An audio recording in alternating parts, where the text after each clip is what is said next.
बौद्ध हैं, बुद्ध हमारे शास्ता हैं। शास्ता का अर्थ समझते हैं? शास्ता का अर्थ है मार्गदर्शक। महाकारुणिक बुद्ध ने हमें अच्छा जीवन जीने का, श्रेष्ठ जीवन जीने का और दुख से मुक्त रह करके सुखों का जीवन जीने का हमें मार्ग दिया। इसलिए हमने बुद्ध को अपना शास्ता स्वीकार किया। ये पाली भाषा का शब्द है, अपना मार्गदर्शक स्वीकार किया। अब हमें अपना जीवन जो महाकारुणिक बुद्ध ने हमें बताया, जिस मार्ग पर चलने से हमारे दुख दूर होंगे, जिस मार्ग पर चलने से हमें सुख मिलेगा, हमें उस मार्ग का अनुसरण करना चाहिए। करना चाहिए ना।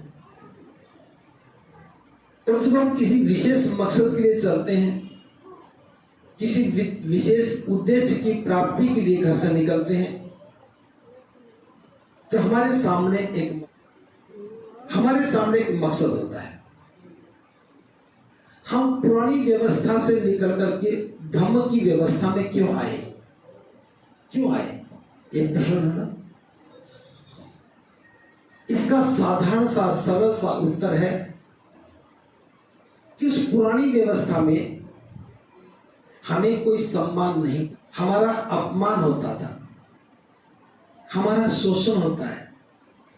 महिलाओं के लिए तो न जाने कितनी बुरी बुरी बातें कही जाती हैं, और पुरुषों के साथ भी भेदभाव है, उनके साथ भी न्याय नहीं है। जब हम बुद्ध की बात करते हैं, बौद्ध धम्म की बात करते हैं, तो यह सबसे अद्भुत बात, यह सब कुछ समानता का है। किसी के साथ कोई भेदभाव नहीं है, यहां तक कि स्त्री और पुरुष के बीच में भी कोई भेद नहीं। जब हम एक विशेष मकसद के लिए यहां आए हैं, और हम देखते हैं कि बुद्ध के धम्म में आने के बाद बुद्ध ने हमें दुख से मुक्त कैसे हो ये बताया, और जीवन में सुख कैसे आए ये बताया। जब हम एक नए मार्ग पर चलते हैं, एक नए उद्देश्य के लिए चलते हैं, तो हमारी पहचान भी, तो जब हम एक नए मार्ग पर चलते हैं, तो हमें पुराने मार्ग की पहचान को खत्म करना चाहिए। जैसे आप घर में होते हैं, तब घर में आप ऐसे नहीं होते जैसे अब हैं, और जैसे आप यहां हैं ऐसे घर में नहीं होते ना। घर में कभी भी आप लाइन में नहीं बैठते, घर में कभी आप शांत नहीं बैठते। आज मैं जो कह रहा हूं आप वो कर रहे हैं, घर में आप कहते हैं जैसा वो लोग करते हैं, तो अवस्था बदली ना। अगर यहां आकर के भी आपका घर जैसा ही व्यवहार होगा तो क्या सीख पाएंगे? घर में आप सिखाने वाले हैं, यहां आप सीखने वाले हैं। जब हमारी अवस्था बदलती है तो हमारी ग्राह्यता भी बदलती है। ग्राह्यता का मतलब सीखने की प्रवृत्ति बदल जाती है। और सीखने की प्रवृत्ति यह है, जब हम एक नए घर में प्रवेश कर रहे हैं, नए धम्म में प्रवेश कर रहे हैं, तो हमारी पहचान भी नई होनी चाहिए। आपने मध्यम मार्ग के बारे में सुना होगा, अष्टांगिक मार्ग सभी ने सुना होगा, हो सकता है चर्चा ना हुई हो। बुद्ध के धम्म में आने के बाद जो भी उपासक उपासिका मध्यम मार्ग पर चलता है, मध्यम मार्ग का अनुसरण करता है, तब उसके जीवन में सुख आने लगते हैं। सुख ऐसे नहीं आ जाएंगे कि आप बुद्ध विहार में आ गए, आपने वंदना कर ली और सुख आ गया, मैंने टोकरी भर के दे दिया, ले जाओ सुखी हो जाओ। ये बात तो सही है ना। बुद्ध के धम्म में ऐसी कोई बात नहीं कि आप मेरे पास आए और मैंने टोकरी उठा के दे दी, ले जाओ ये सुख है। दुनिया में कोई बाजार नहीं है, कोई दुकान नहीं है जहाँ सुख होता है। दुनिया में कोई खेत खलियान नहीं है जहाँ सुख बोया जाता हो। दुनिया में कोई कारखाना नहीं है जहाँ सुख बनाया जाता हो। तो सुख कहाँ है? सुख है मन के अंदर, मन की अनुभूति के अंदर। मन को सही दिशा में लगाया और सही काम करने लगे तो सुख का द्वार खुल गया। मन गलत दिशा में चला और गलत काम करने लगे तो दुख का द्वार खुल गया। बस बुद्ध की शरण में आने के बाद एक समझ हमारे मन में आती है कि कौन सा द्वार सुख का है और कौन सा द्वार दुख का है। खोलने का काम हम खुद करते हैं। ऐसा नहीं कि मैंने आपके लिए द्वार खोल दिया और आपको सुख मिल गया। द्वार भी आपके पास है, खोलना भी आपको। बस बुद्ध की शरण में आने से एक समझ पैदा होती है और वो समझ है कि मैं कौन सा द्वार के बाद भी अगर हम पिछली बातों को नहीं छोड़ेंगे तो फिर हम अज्ञानता में रहेंगे। इसलिए अष्टांगिक मार्ग में, जिसे हम मध्य मार्ग कहते हैं, उस मार्ग का पहला कदम सम्यक दृष्टि है। कौन सा है? सम्यक दृष्टि। और सम्यक दृष्टि का मतलब है ठीक से देखना। अब ठीक से देखने का मतलब, हमारे सामने किसकी मूर्ति है? बुद्ध की मूर्ति है। क्यों पहचाना आपने? क्योंकि आपने इनको ठीक से देख लिया और आपकी जो स्मृति में बना हुआ है चित्र कि ऐसे बुद्ध होते हैं, तो जब जो ही बुद्ध को आपने देखा आपको लगा कि ये बुद्ध है। ठीक से देखा और लगा बुद्ध है। अगर हम इस मूर्ति को कपड़े से ढक दें और आंख दिखाई दे और कुछ भी दिखाई ना दे, फिर मैं पूछूं ये कौन है, तो आप क्या कहेंगे? आपका दिमाग ढूंढेगा उस फोटो को कि ऐसी फोटो कहां देखी थी। फिर कहीं देखी होगी, अरे वहां गए थे, उस मूर्ति का ये नाम था, ये उसकी मूर्ति होगी। हमारी स्मृति वहां ले जाती है जहां हमने उसको देखा है। आई समझ में? तो बुद्ध कहते हैं जब हमारी स्मृति में कोई बात रखी है, ढूंढने पे वो निकल आती है। इसलिए अपने मन में उन तमाम बुरी बातों को बाहर निकाल दें जिन बुरी बातों से हमारा कोई सरोकार नहीं है। ज्ञानता का मतलब समझते हैं? जो जानते नहीं है लेकिन हमारे साथ हैं। अगर बुद्ध की शरण में आने के बाद भी पुरानी बातें हमारे मन में रही तो बुद्ध की बातों का कोई भी प्रभाव हमारे ऊपर नहीं होगा। बौद्ध बनने के बाद हमारी पहचान बदल जाती है। जैसे पहचान के लिए सबसे पहली बात, अब हमारे मन में जब भी कभी ख्याल आए तो बुद्ध का ही आए। बुद्ध मेरे शास्त्र हैं, मुझे सही मार्ग दिखाएंगे तो भी बुद्ध ही दिखाएंगे। मेरा कल्याण होगा तो बुद्ध के बताए मार्ग पर चलने से ही मेरा कल्याण होगा। तो हमारे मन में धन्यवाद की भावना किसके लिए आई? बुद्ध के लिए आई। और जिसका मन कच्चा पक्का है वो क्या करता है? बुद्ध को भी नमस्कार करेगा और फिर किसी उनको भी याद करेगा, ये माता प्रसाद बांटूंगी चुपके से। अब ये चुपके से किसके सामने किया? धोखा किसको दिया? खुद को दिया। संशय किसके मन में हुआ? खुद के मन में हुआ। ऊपर कभी सवार नहीं हुआ जा सकता। एक ही किस्ती पर सवार होना होगा। विश्वास या तो बुद्ध पर होगा या नहीं होगा। तो ये जो बात मैं बता रहा हूं, बुद्ध पर पूरा विश्वास करो। व्हाइट होनी चाहिए। और सफेद का मतलब सफेद ही है। सफेद का मतलब फूल पत्तियां नहीं है। आप लोगों ने सफेद तो पहना लेकिन सफेद में फूल पत्तियां लगा ली। जानते क्यों लगाई? क्यों लगाई? क्योंकि मैं, सुनिए, मन में डर था। किस बात का डर? कि पहले किसी ने हमें डरा रखा है कि महिलाएं सफेद नहीं पहनेंगी। सफेद तो वही महिला पहनती जिसके पति मर गए हो। जिसके पति मर गए हो वो महिलाएं सफेद पहनेगी। अगर जिसका पति जिंदा हो, अगर वो महिला सफेद पहन लेगी तो पति मर जाएगा। लेकिन कभी ये नहीं पूछा आपने, जिस महिला का पति सफेद कपड़े पहनता हो उसकी पत्नी मरी कभी?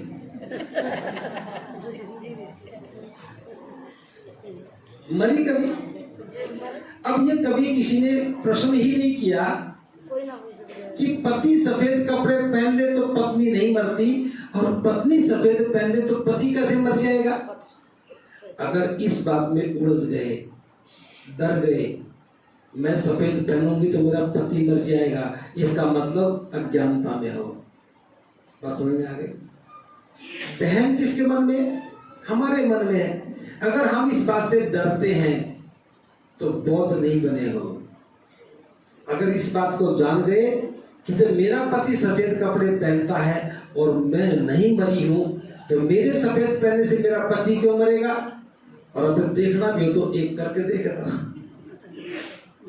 एक का मर जाए तो करके नहीं देखो तो उसको देख लो जिसकी पत्नी पहनती हो। आज तक दुनिया में एक भी पति नहीं मरा जिसकी पत्नी ने सफेद कपड़े पहन लिए और पति मर गया। अब देखिए, अब मेरी बात को ध्यान से समझिए, मैं कोई बहुत गूढ़ ज्ञान की बात नहीं कर रहा हूं, मैं वो बात कर रहा हूं जो समझ में आ जाए। अविद्या यही है, इसी का नाम अविद्या है, इसी का नाम अज्ञानता है, इसी का नाम अंधेरा है कि हम देख तो रहे हैं, बुद्ध को देखा तो पहचान लिया कि बुद्ध है, लेकिन किसी महिला ने सफेद कपड़े पहने और उसका पति मर गया हो ऐसा देखा नहीं, फिर भी मानते हैं, ये अज्ञान है, ये अविद्या है। बुद्ध कहते हैं अगर सुखी रहना है तो इस डर से बाहर निकलो। ये डर है, ये समस्या नहीं है कि किसी महिला ने नीले रंग की साड़ी पहन ली और पति को बुखार आ गया हो, होता कभी ऐसा? किसी ने लाल साड़ी पहन ली हो और पति की उम्र 200 साल हो गई हो, किसी ने हरी साड़ी पहन ली हो और पति को जुकाम लग गया, कोई संबंध नहीं है। ये वस्त्र तन ढकने के लिए है, शरीर को ढकने के लिए है, सर्दी गर्मी से बचाने के लिए है, मक्खी मच्छर से बचाने के लिए है, और नग्नता ना हो इसलिए कपड़े पहनते हैं। अब कपड़े कैसे पहने, ये वहम मन में डाला, ये अविद्या है। आप कहेंगे बहुत लोग सफेद कपड़े पहनते कि यह अविद्या नहीं है? देखिए, सफेद कपड़े पहनते हैं, सफेद ही पहनने चाहिए, लाल पहन लेंगे तो बुखार हो जाएगा, ये कहना अविद्या है। सफेद ही पहनोगे, सफेद नहीं पहनोगे, नीले पहन लिए तो मर जाओगे, ये डर है, ये भी अज्ञानता है। बहुत लोग किसी प्रकार की अज्ञानता के शिकार नहीं होते। कपड़े कैसे भी पहनो, हमारी तरफ से कोई मनाही नहीं है, लेकिन जिस दिन बुद्ध विहार में आते हो उस दिन एक पहचान बन जाए, इसलिए हमने कहा कि सफेद कपड़े पहन लो। पहचान भी कैसी सुंदर पहचान। सफेद क्यों कहा हमने, पीला क्यों नहीं कहा, हमने लाल क्यों नहीं कहा? सफेद इसलिए कहा कि सफेद के बहुत सारे गुण हैं। पहला गुण, सफेद रंग जो है ये स्वच्छता का प्रतीक है। सफेद चीज पर दो भी दाग लगेगा और दूर से दिखेगा ना। तो सफेद कपड़ा पहनने के बाद मन अलर्ट हो जाता है। जैसे उदाहरण देके समझा रहा हूं, आपने रंगीन कपड़े पहने, कहीं भी बैठना होगा बैठ जाओगे, चुपचाप बैठ जाओगे ना। कुर्सी है तो कुर्सी बैठ जाओ, नीचे बैठा नीचे बैठ जाओगे, उसके बाद झाड़ करके उठ जाओगे। अगर सफेद कपड़े पहने होंगे तो नीचे पर देखेंगे कहाँ बैठे हैं। सोफा पर बैठेंगे तो हाथ से देखेंगे गंदगी तो नहीं है। अगर हम हाथ भी धो लेते हैं तो रंगीन कपड़े होंगे तो आप पूछ लेते हो, है ना। रंगीन कपड़ों पर महिलाएं हाथ धोने के बाद पंप से पूछ लेती हैं, और सफेद कपड़े होंगे तो कपड़ों पे नहीं पूछेंगे। क्यों? क्योंकि मन कहता है अगर हमने अपने कपड़ों से हाथ साफ कर लिए तो कपड़े गंदे हो जाएंगे और गंदगी दूर से दिखती है, इसलिए हम सजग हो जाते हैं। और बुद्ध यही कहते हैं कि सजग रहो। कम से कम जो धम्म सीख रहे हैं, बुद्ध विहार में आ रहे हैं, तो हम सजग हो जाएं। इसलिए हमने कहा सफेद पहनो। अगर आप रंगीन पहनते हैं तो हमें कोई फर्क नहीं पड़ता, बुद्ध को फर्क नहीं पड़ता, धम्म को फर्क नहीं पड़ता, बस ये मामला सजगता का है, सजगता का। अब सजगता में एक रूपता भी होनी चाहिए, एक रूपता हमारे पहनावा होना चाहिए। जब भी आप साड़ी पहनोगे, आपकी पहचान किसी धर्म से जुड़ जाती है। इस्लाम की महिलाएं बुर्का पहनती हैं, देखते आपको कोई बताता है ये मुसलमान है? नहीं बताता, आप पहचान जाते हो ये इस्लाम की महिला है। आप पंजाब में जाओगे, कोई भी सिख महिला साड़ी नहीं पहनती, क्या पहनती है? सूट पहनती है। सारी सिख महिलाएं सूट पहनती है। अगर उस पंजाब में एक महिला साड़ी पहनने लगेगी, मिलेगी, तो आप क्या कहोगे? ये जरूर कोई वो महिला जो सिख नहीं है। समझ में आया? तो हमारा पहनावा हमारी पहचान बनाता है, उससे हमें ताकत मिलती है। आप सफेद सूट में जा रही, आगे से कोई महिला सफेद सूट में मिल गई, मन में क्या ख्याल आएगा? जरूर ये बौद्ध होगी। आप कहेंगे बहन जी नमो बुद्धाय, कहेंगे ना? बहन जी नमो बुद्धाय कहा तो संबंध के द्वार खुल गए। वो भी कहेंगे नमो बुद्धाय बहन जी, अच्छा आप भी बौद्ध हैं, मैं भी बौद्ध हूँ। संबंध कैसा बन गया? मधुर बन गया। मधुर संबंध ही सुख देता है। अनजान जगह पे है, संबंध मधुर है, तो सुख का द्वार खुल गया। पहचान ताकत देती है।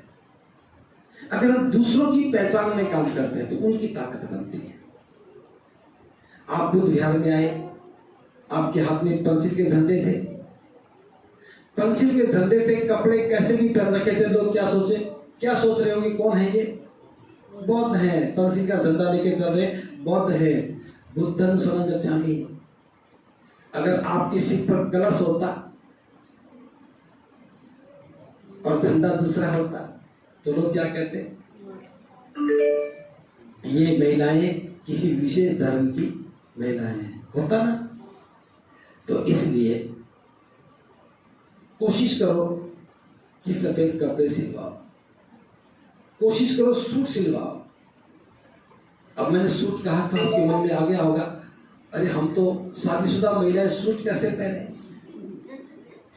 आया ना, ये सवाल आया होगा ना। अब शादीशुदा महिलाएं सूट नहीं पहन सकती, ये बात किसने कही? जिसने कही वो हमारा शत्रु है, मित्र नहीं है।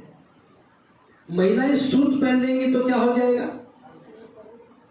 क्या हो जाएगा? महिलाएं साड़ी ही पहनेंगी। ये विचार जिसने दिया वो महिलाओं को डराना चाहता है, अज्ञानता में रखना चाहता है। और जो महिला इस डर से बाहर निकल गई कि मैं तो सूट पहनूंगी, वो डर से मुक्त हो गई। डर से मुक्त हो गई तो सुखी हो गई। जब तक महिलाएं डरेंगे, अरे मैं सूट पहनूंगी, ये डर, ये अविद्या है, और इसी का नाम अज्ञानता है। इस डर से मुक्त हो गए, इसी का नाम सम्यक दृष्टि है। डरना अज्ञानता है, अविद्या है, डर से मुक्त हो जाना सम्यक दृष्टि है। सम्यक दृष्टि का अर्थ यही है, अविद्या का नाश होना। जब हमारा जो डर है वो डर खत्म हो जाए, इसका मतलब अष्टांगिक मार्ग का एक कदम हमने मजबूती से तय कर लिया। सुनिए मेरी बात, अपना डर खत्म हो जाए, अपने मन का डर खत्म हो जाए, यही सम्यक दृष्टि है। और मन के डर के खत्म होने से क्या होता है? जब हमारा डर खत्म होता है तो मन प्रसन्नचित होता है, खुश होता है। और जिस क्षण मन खुश होगा उस समय हमारी बुद्धि निर्मल होती है, बिना मैल के, बिना डर के, जिसमें कोई डर नहीं, कोई लोभ नहीं, कोई द्वेष नहीं, बिल्कुल निर्मल बुद्धि। और जो निर्मल बुद्धि है उसी का नाम प्रज्ञा है। समझ बात आई? जिस क्षण हमारी बुद्धि में कोई डर नहीं है, कोई लोभ नहीं है, बुद्धि निर्मल हो गई, मन बड़ा प्रसन्नचित्त है, सुखी है, खुश है, उस अवस्था का नाम प्रज्ञा है। और जब व्यक्ति प्रज्ञा में आता है तभी सुख का अनुभव करता है। अरे मुझे तो कोई डर नहीं, अब महिलाओं को कितना डराया गया मुझे इतना बता रहा, कितना डराया गया। जैसे शादी के बाद महिलाएं सूट नहीं पहनेगी, डर गई। डर किसी और का नहीं, सबसे पहले कौन डराता है? सास। अरे मेरी बहू सूट पहन के आई। सास क्यों डराती है? क्योंकि सास डरी हुई है। उसने पहले से सुन रखा था कि शादी के बाद महिलाएं सूट नहीं पहनेंगी, और वो डरी हुई थी, उसका डर उड़े दिया बहू पर। अब ये लड़ाई होते सुनी तो पड़ोस की महिला भी सोचेगी, अरे उसकी बहू ने सूट पहना, घर पे लड़ाई होगी तो मैं क्यों पहनूं? डर और आगे बढ़ गया। इसी तरह से डर बढ़ता है। अगर एक महिला ने सूट पहन लिया और सास ने कहा कि बेटी तूने क्यों पहना, तो सुहागिन है, तू शादीशुदा है, तो कहो मम्मी जी सूट का शादी होने से क्या संबंध है? वो डर से मुक्त हो गई। उसकी सास की समझ में आ गया कि मेरी बहू पढ़ी लिखी है, समझदार है, ये निर्भय है। उस परिवार में ये बात स्थापित हो गई। वो परिवार डर से मुक्त हो गया। तो पड़ोस की महिला को भी लगेगा जब वो सूट पहन सकते तो मैं भी पहन लूं। आप डर से मुक्त हुए तो पड़ोस में भी सुख का संचार हुआ, और आप डरने लगे तो पड़ोस में भी दुख का संचार हुआ। ये काम हम खुद ही करते हैं और हमें पता भी नहीं है कि अंधेरे को हम ही आगे बढ़ाते हैं, अज्ञानता को भी हम ही बढ़ा रहे हैं। कोई कहता ना कि ये तो अज्ञानता है, ये तो अंधविश्वास है, पता नहीं कौन बढ़ा रहा है। कौन बढ़ा रहा है मुद्दा ये नहीं है, उस अज्ञानता को बढ़ाने में हमारी भूमिका कितनी है। तो दो ही बातें हैं। सुख चाहते हो तो सुख का प्रयास करो, और सुख के प्रयास में अपनी बीमारियों को दूर करो। तो पहली बात तो मैंने बताई, पहचान बनाओ, सफेद कपड़े पहनो। सफेद कपड़ों में भी सूट पहनो, साड़ी भी पहनो तो मुझे आपत्ति नहीं है, लेकिन सूट क्यों पहने? सूट पहने या साड़ी पहने, साड़ी के लिए मैं विरोध नहीं कर रहा हूं, लेकिन मैं सूट का समर्थन क्यों कर रहा हूं? सूट पहनना आसान है, पहनने के बाद चलना आसान है, घर का काम करना आसान है, आराम से तेज हवा चलती हो, दौड़ना पड़े, बस भागकर पकड़नी पड़े, कोई खतरा नहीं है। साड़ी में खतरे ही खतरे हैं। कभी मन करे तो पहन लो, लेकिन एक पहचान बननी चाहिए कि बौद्ध महिलाएं सूट पहनती हैं। अब तीसरी बात, बौद्ध बनने के बाद ये क्या जरूरी है कि पहचाना जाए कि ये महिला शादीशुदा है या नहीं है? जितने पुरुष यहाँ बैठे हैं, किसी पुरुष को देख करके कोई बता सकते हैं कि ये शादीशुदा है? क्यों? क्योंकि शादीशुदा होने की पुरुषों की कोई पहचान नहीं है ना, नहीं है ना। वो चूड़ी नहीं पहनते, आपने कहा क्यों नहीं पहनते? क्यों? उनकी शादी नहीं हुई। अब मेरी बात ध्यान से समझिए, मैं सिर्फ समझाने की कोशिश कर रहा हूं। आप एक नारा लगाते हैं, हो सकता है कि आज भी लगाया हो आते आते, बौद्ध धर्म की क्या पहचान? दोबारा बोलिए, सभी मिलके बोलिए, बौद्ध धर्म की क्या पहचान? नारा तो बहुत बढ़िया याद है। अब मैं इसी पे बात कर रहा हूं। बौद्ध धर्म की क्या पहचान? मानव मानव एक समान। ये बौद्ध धर्म की पहचान है या बौद्ध लोगों की भी पहचान है? भाई जब धर्म की पहचान है तो बौद्ध लोगों की पहचान भी है। बौद्ध धर्म की पहचान है मानव मानव एक समान। अब जिसकी शादी हुई, शादी दो की होती है ना, एक लड़का एक लड़की, तो दोनों की पहचान एक होनी चाहिए या नहीं होनी चाहिए? एक होनी चाहिए ना। अगर पहचान दो है तो हम बौद्ध नहीं है। मेरी बात का समर्थन करते हो या नहीं करते? नारा लगाते हो बौद्ध धर्म की क्या पहचान? तो मानव मानव एक समान। तो क्या ये बात व्यवहार में नहीं होनी चाहिए? अब इसको थोड़ा और आराम से समझाता हूं। जब रिश्ता पक्का होता है, आजकल लोग रिंग सेरेमनी करते हैं, हालांकि ये हमारी परंपरा में नहीं है, आप करते इसलिए बता रहा हूं।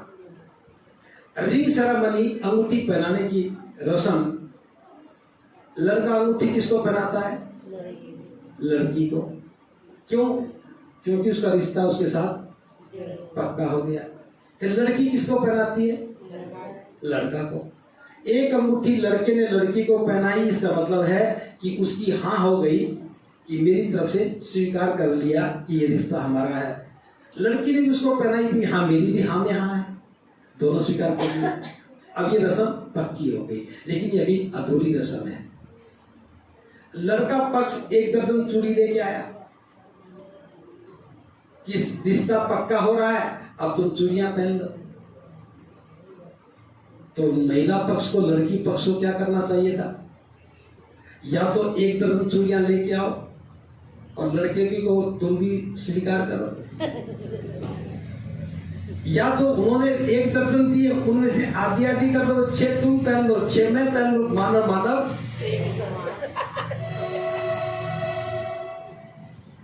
समझ में कुछ बात आई? अगर कहीं लड़के ने आपको दे दिया और आपने लड़के को नहीं लौटाया तो आप कर्जदार हैं। और दूसरी बात, कर्जदार तो है ही है, मानव मानव एक समान नहीं है। अब बौद्धों की परंपरा ये है, शादी हो जाए उससे पहले भी ये बात पक्की हो जाए कि शादी के बाद भी हम बराबर होंगे। लेकिन हो गया उल्टा। उन्होंने चूड़ियां दे दी, 100 रुपए की होंगी, 200 की होंगी, 500 की होंगी, मुझे तो पता नहीं 1000 की होंगी। अब 1000 रुपए की चूड़ियां पहन करके आप खुश, लेकिन उसके बदले में बौद्ध धर्म का सिद्धांत खत्म, क्योंकि मानव मानव एक समान नहीं है। तो करना क्या चाहिए? आप ही बताओ, मेरी तरफ से कोई समाधान नहीं। अगर अपनी अविद्या को खत्म करना है, महिलाएं चूड़ी पहने और पुरुष ना पहने, ये अविद्या है। ये मानसिकता ही गलत है कि पुरुष सोचे कि सिर्फ महिला चूड़ी पहनेंगी और महिला सोचे अरे ये तो पुरुष थोड़ी पहनते, महिलाएं पहनती। ये अविद्या है। समझ में आ जाए।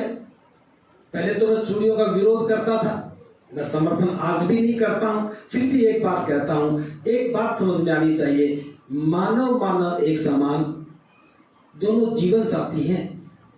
महिला पुरुष की जीवन साथी है, पुरुष महिला का जीवन साथी है, दोनों ही बुद्ध के अनुयायी हैं। तो या तो दोनों चूड़ियां पहने या दोनों, जोर से बोलो, ना पहने। कौन सा काम आसान है? पुरुषों को चूड़ी पहनाना आसान है या अपनी चूड़ी उतारना आसान है? ओके, अब मैं बता रहा हूँ, पुरुष चूड़ी नहीं पहनेंगे। कितनी खतरनाक बात। उन्होंने कहा कि पहन लो, आपने पहन ली और आपका जीवन साथी है, आप उसे कह रहे हो आप भी पहन लो, तो मैं तो नहीं पहनूंगा। इसका मतलब ये है कि आप अंधेरे में हैं, चूड़ी पहनने में खतरा है या नहीं है? एक बार मेरी ये बात कहने से, एक मिनट सुनूंगा बात आपकी भी, मेरी ये बात कहने से एक महिला ने पूछा, ये बात तो समझ में आ गई, चूड़ियां जो है ये गुलामी है, हमें नहीं पहननी चाहिए। मैं तो सोने की चूड़ियां पहनती हूँ, क्या सोने की चूड़ियां भी उतार दें? तो मैंने उसे समझाया, ये महिलाएं चूड़ी कब तक संभाल के रखती है? कब तक? जब तक पति जिंदा है। और चूड़ियों का अंतिम उपयोग क्या है? चूड़ी का अंतिम उपयोग है जब पति मर जाए तो उसकी छाती पर तोड़ सके। अंतिम उपयोग यही है ना, ये इसके अलावा कोई उपयोग है? ऐसा हुआ कि पति के मरने बाद चूड़ियां खुट्टी के टांग दी, तोड़नी पड़ती है, और तोड़नी भी निकाल के नहीं, पहले पहले तोड़नी पड़ती। भले तोड़ने में महिलाओं को चुप भी जाए, खून भी आ जाए, तोड़नी पति की छाती पे पड़ती है। मैंने कहा ये बात पक्की है? उसने कहा जी पक्का है। तो सोने की चूड़ी कैसे तोड़ोगी? और जब तक टूटेगी नहीं, पति की मृत्यु के बाद का संस्कार पूरा कैसे होगा? अब या तो सोने की चूड़ी तोड़ो, नहीं टूटती हो तो चिता में जलाओ। बोल जी वो तो नहीं जलाएंगे, तो फिर क्यों पहनते हो? जिस चूड़ी को तोड़ ना सको तो पहनते क्यों? आदमी ने महिलाओं को इतना अज्ञानता में रख दिया कि चूड़ियां इसलिए संभाल के रखो ताकि मैं मरूं तो मेरी छाती पे टूट सके। तो मैं तो एक उपाय बता देता हूं, अगर ये रस्म भी पूरी करनी तो कोई खतरा नहीं, चूड़ियों को कागज में लपेट करके एक अच्छे से बक्से में डाल करके संदूक में रख दो, पति मरे तो निकाल के तोड़ देना। रोज रोज संभालने का झंझट क्या। ये बात समझ में आ जाए तो धम समझ में आ गया, अविद्या से मुक्त हो गए। अगर ये डर बना रहा कि चूड़ियां पहनूंगी तो पति जिंदा रहेगा, नहीं पहनूंगी तो पति की सांसों का क्या होगा, ये अविद्या है। और जब तक अविद्या में रहोगे कभी भी बुद्ध की शरण में नहीं आओगे। ये बात समझ में आ गई। भले ही मेरी बात मानना मत मानना, मैं जबरदस्ती नहीं कर रहा हूं, मैं तो समझा रहा हूं। जिस दिन ये बात समझ में आ जाए तब नारा लगाओगे बौद्ध धर्म की क्या पहचान, मानव मानव एक समान। अब देखिए दूसरी बात और अगली बात बता रहा हूं, ध्यान से सुनिए। जीवन में हर रोज जो हम करते हैं, बस सुनिए ध्यान से, अगर इच्छा नहीं है तो मैं बंद कर सकता हूं। देखिए मैं आपको जबरदस्ती करने के लिए नहीं कर रहा हूं, मैं तो सिर्फ समझा रहा हूं, समझ में आ जाए तो ठीक है, वरना तो कोई बात नहीं। बौद्ध बनने का मकसद है हम सुखी रहें, बौद्ध बनने का मकसद है हमारा जीवन सुंदर हो, बौद्ध बनने का मकसद है हम किसी की सहायता करें, सेवा करें। बौद्ध बनने का ये कोई मकसद नहीं कि हम डर में जिए। अगर डर में जिएंगे तो बुद्ध की शरण में आने का कोई लाभ नहीं। बाबा साहब ने हमें इसलिए बुद्ध की शरण दी कि हमारे मन के डर खत्म हो जाए, जो हमारे साथ भेदभाव है वो भेदभाव खत्म हो जाए। अब सास और बहू की लड़ाई क्यों होती है? अगर मानव मानव एक समान होते तो सास भी सोचती ये मेरी बहू है, मैं इसके साथ भेदभाव क्यों करूं। बहू सोचती ये मेरी सास है, मेरी माँ है, माँ के समान है, मैं इसके साथ भेदभाव क्यों करूं। बुद्ध ने कहा दो व्यक्तियों के बीच के अच्छे संबंध का नाम ही धम्म है।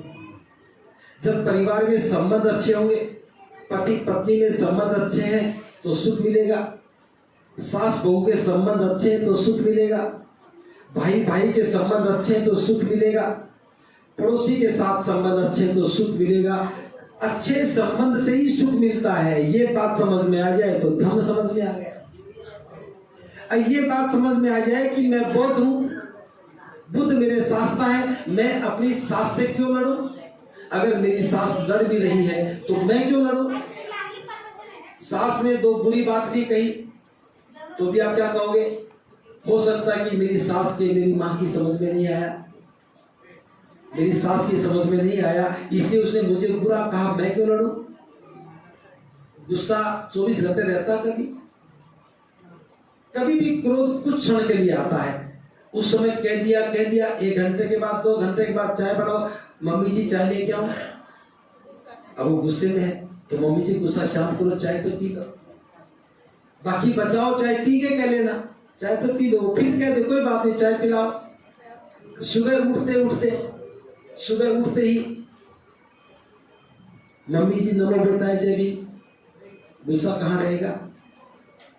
क्या आप सुबह उठ करके अपनी सास को, ससुर को, घर में दूसरे लोगों को कभी नमो बुद्धा जय भी बोलते हैं? नहीं बोलते, बाहर बोल देते, घर में नहीं बोलते। इसलिए सुख तो बाहर तो सुख मिलेगा, घर में नहीं मिलेगा। लड़ाई तो सास से है और नमो बुद्धा पड़ोस में कर रहे हो। अंधेरा तो घर में, दिया बाहर जला रहे हो। सुनिए मेरी बात है, सास नहीं तो ससुर होगा, ससुर नहीं तो जेठ भी है, देवरानी भी है, जिठानी भी, जो भी कोई है। हमारे संबंध घर में भी अच्छे होने चाहिए ना। अब घर में तो हम मुंह फुलाए बैठे रहे और बाहर मुस्कुरा के बात करें, सुख मिलेगा दुख मिलेगा। घर में आते फिर कहेंगे देखो बाहर तो खिलखिला के हंसती है, घर में आते मुंह फुला लेती, हो गई ना गड़बड़। मानव मानव एक समान है। जब बाहर वालों के साथ हम सम्मान से पेश आते हैं तो घर में भी सम्मान से पेश आना चाहिए। अगर बड़े बूढ़े कोई बात कह भी दें तो मुस्कुरा के कहा दो, मम्मी जी सॉरी, मम्मी जी मुझे समझ में नहीं आया था, कोशिश करूंगी अब समझ में आ जाएगा। देखिए धम्म इसी का नाम है, हम गलतियों को स्वीकार करें। आप आए यहाँ वंदना की तो सबसे पहले हमने क्या कहा, अवकाश वंदामी भंते द्वार तेन कत्तन सफल अपराधन खमतु में भंते। हे भंते, जाने अनजाने में मुझसे जो गलतियां हुई है क्षमा करें, क्षमा करें। क्षमा मांगी ना। अब बुद्ध के सामने हम क्षमा मांगते हैं। क्यों मांगते हैं? हमसे जो गलतियां हो गई जाने में अनजाने में, बुद्ध हमें माफ करे। और घर में भी ये बात कर लो कि मम्मी जी जाने अनजाने में मुझसे गलती होगी, क्षमा करो। तो क्या क्षमा नहीं करेंगी? प्रज्ञा का मतलब यही है, बुद्धि का निर्भर होना। और बुद्धि का निर्भर होने का मतलब है मन में किसी प्रकार का भी कोई द्वेष नहीं होना चाहिए, नफरत नहीं होनी चाहिए, किसी के प्रति ईर्ष्या नहीं होनी चाहिए, अज्ञानता नहीं होनी चाहिए, डर नहीं होना चाहिए, ईर्ष्या नहीं होनी चाहिए, द्वेष नहीं होना चाहिए, मन निर्मल होना चाहिए। अगर किसी को देख करके मेरे मन में गुस्सा पैदा हुआ तो बीमारी कहाँ है? उस आदमी में या मुझ में? जैसे आपको किसी से नफरत हो गई, जो ही उसकी शक्ल देखोगे आपके मन में क्या लगेगा? बुरा लगेगा। ये बुरा लगना ही अविद्या है, यही दुख है। अगर उसे मुक्ति चाहते हो तो उसकी शक्ल में दुख नहीं है, हमारी समझ में दुख है। तो बुद्ध कहते हैं अपनी समझ बदलो। किसी को देखने से हमें दुख लग रहा है, इसका मतलब हमारे सुख की चाबी उसके हाथ में है। जैसे मान लो आप किसी से नफरत करते हो, ईर्ष्या करते हो, उसकी चर्चा हो गई, उसका नाम आते आपको बुरा लगा, बुरा लगते ही मुंह भी बदल जाता है, आवाज भी बदल जाती है, बदलती ना। अब इसका मतलब ये हुआ उसके नाम में बुराई नहीं है, उसका नाम आते ही हमारा बुराई का द्वार खुल जाता है, दुख की बदबू आने लगती है, दुर्गंध आने लगती है। तो द्वार हमारा अपना बंद करना है या उसका नाम बंद करना है? अपना बंद करना। यही धर्म है। इतना सीख जाओगे तो आप देखेंगे कि हमारे पास तो सुख का असीम खजाना है। और जब रविवार को निकलोगे चारिका करने तो सबके चेहरे खिले हुए होंगे, सबके चेहरे पर उत्साह होगा। आपके खिले हुए चेहरे देख करके जो भी देखेगा वो कहेगा ये बौद्ध महिलाएं हैं, ये बौद्ध पुरुष हैं, कितने खुश हैं। तो खुश देखेगा तो कहेगा मुझे भी बता दो कि आप खुश क्यों हैं। आप क्या कहोगे? सुख की चाबी हम अपने पास रखते हैं, बुद्धि को निर्मल रखते हैं, राग द्वेष से मुक्त रहते हैं, अज्ञानता से मुक्ति पाली है। बस सुख का यही आधार है, इसलिए हम सुखी हैं, क्योंकि मन में कोई डर नहीं है, मन में कोई लोभ भी नहीं है, मन में कोई द्वेष भी नहीं है। डर नहीं है, लोभ नहीं है, द्वेष नहीं है, बस करुणा और मैत्री है, करुणा मैत्री है। ये सुख का आधार है, सुख का द्वार खुल गया। बस अपना अज्ञानता को खत्म कर लो, अविद्या का नाश करो और मन सम्यक दृष्टि में आ गया, बुद्धि निर्मल हो गई, प्रज्ञा जागृत हो गई, सुख का द्वार खुल गया। तो मैंने अष्टांगिक मार्ग का बस एक ही स्टेप बताया है, एक ही बात बताई है, और इतने में ही बहुत ज्यादा कल्याण होगा। तो मैं कामना करता हूँ कि निरंतर आप धर्म का लाभ लेते रहें, इसी प्रकार से चारिका करते रहें। जब भी आपका मन करे इस विहार में कभी भी आए, आपके लिए विहार हमेशा खुला है, कभी भी आए, धर्म का लाभ लें। मैं समझता हूँ कि आप इस प्रयास से आगरा की और महिलाएं भी रूपांतरित होंगी, उन्हें भी एक अच्छा मार्ग मिलेगा, और आपको देख करके जो महिलाएं बिहार में नहीं आती वो भी आने लगेंगी, आपको देख करके जो पुरुष नहीं आते वो भी आने लगेंगे, और इस प्रकार से आगरा में बौद्ध धर्म का काम आगे बढ़े। इसके लिए मैं आप सबके लिए मंगल कामना करता हूँ कि आप सब महाकारुणिक बुद्ध की अनुकंपा के पात्र बने रहें। आप सबका मंगल हो, सबका मंगल हो।